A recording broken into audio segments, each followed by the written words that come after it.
Hello বন্ধুরা, তোমরা সবাই কেমন আছো? চলে এসেছি আরও একটা নতুন ভিডিও নিয়ে। তো আজকে দেখো কী রান্না করছিলাম। তো আজকে হচ্ছিল মাটন, তার জন্য মাটনটাকে সিদ্ধ করে নিয়েছিলাম। নিয়ে কড়াইতে তেল দিয়ে গরম মশলা দিয়ে দিয়েছিলাম। গরম মশলাটা একটু নেড়ে চেড়ে নিয়ে তারপর ওতে দিয়ে দিয়েছিলাম পেঁয়াজটা কেটে রেখেছিলাম। পেঁয়াজটা ওর মধ্যে ছেড়ে দিলাম। ওর মধ্যে ছেড়ে দিয়ে পেঁয়াজটাকে ভালো করে একটু লাল লাল করে অনেকক্ষণ ধরে ভেজে নিলাম। দেখো লাল লাল হয়ে যেতে তারপর পেঁয়াজটাকে ভেজে নিয়ে আমরা তার উপর দিয়ে দিলাম টমেটো। এটা আমাদের গাছের টমেটো।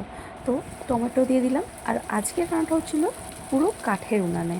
তো দেখো তারপরে পেঁয়াজের মধ্যে আর টমেটোর মধ্যে দিয়ে দিলাম আদা রসুন বাটা।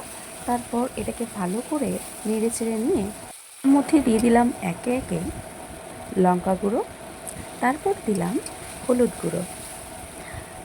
তো এইভাবে দিয়ে বেশ খানিকক্ষণ এটাকে একটু ভালো করে কষিয়ে নিলাম।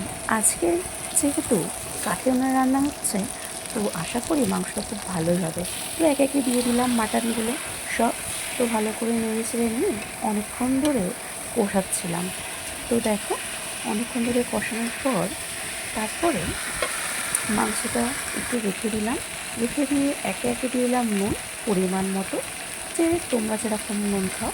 তো তারপরে দেখো মা বলছিল যে ধনে পাতা নিয়ে আসতে। আমাদের সামনেই ধনে পাতার গাছ লাগানো হয়েছিল, তো ওখান থেকে ধনে পাতা তুলে নিয়ে আসছিলাম। তো দেখো তুলছিলাম, তুলে নিয়ে মায়ের কাছে যাচ্ছিলাম। তো দেখো আমাদের বাগানে আরও ফুল ফুটেছিল, তো মাকে গিয়ে দিলাম ধনে পাতাগুলো। তো তারপরে একে একে মা এতে জল দিয়ে দিল। জল দিয়ে ভালো করে কষিয়ে নিচ্ছিল। ভালো করে কষিয়ে নিয়ে তারপর লাস্টে কষা হয়ে যেতে এতে সামান্য পরিমাণ ধনেপাতা দিয়ে দিয়েছিলাম।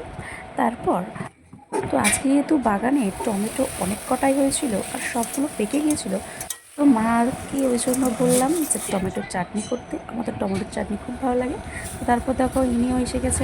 আজকে আমাদের দুপুর লাঞ্চে কী কী ছিল: ভাত, সবজি, স্যালাড, ডাল, ওখানে ছিল আলু পোস্ত, তারপরে ছিল মাছ আর মাটন আর চাটনি।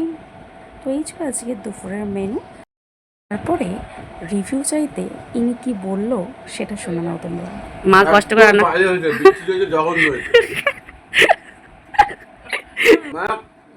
খেতে হয়, খাচ্ছি এই অবস্থা। খেতে হয়, খেতে হবে না, তো খেয়ে যাচ্ছে না। অনেস্ট রিভিউ দাও। আমি জবরদস্তি ভালো বলা করাচ্ছে, বলতেই হবে।